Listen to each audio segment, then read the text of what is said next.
Okay, now in here I press T and create a text box. So this text box will be foods, and in here we have to, or we can add foods count. In this case it's 4, and let's change this text to subheading. Now in this side we can add amount. So let's duplicate this text and select those two texts, then press Shift A and make it horizontal layout and set it as fill container. And now I will add this horizontal gap between two auto. Okay, now I will just duplicate this one like this, and in here we can change this to tag, and in here we can add text. So for now let's add 0.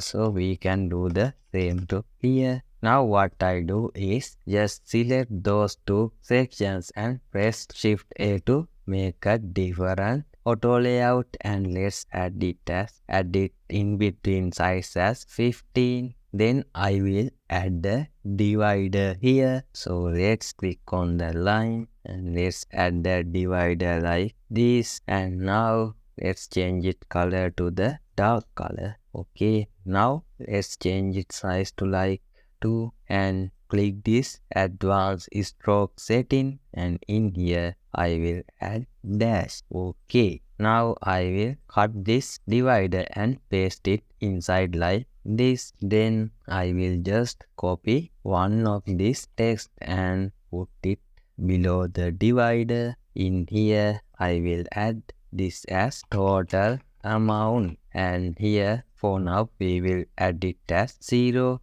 And now what we can do is click the text and change the text to header. So change this text to header, and in here I will change it color to our theme color. Okay, now below that I will be add the button that called place order. So to do that, increase the size of the frame and then go to assets. In assets, click on button and click on insert instance, and let's put it on here. Then change this label to place order.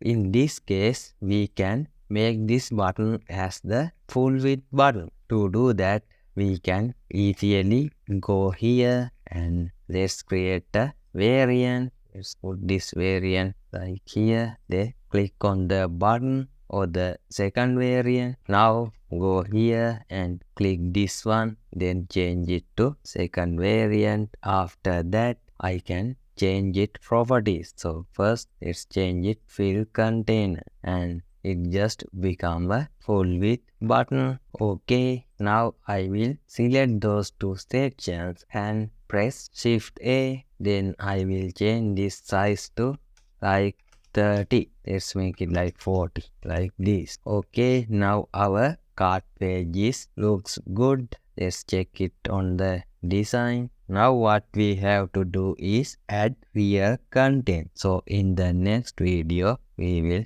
do it.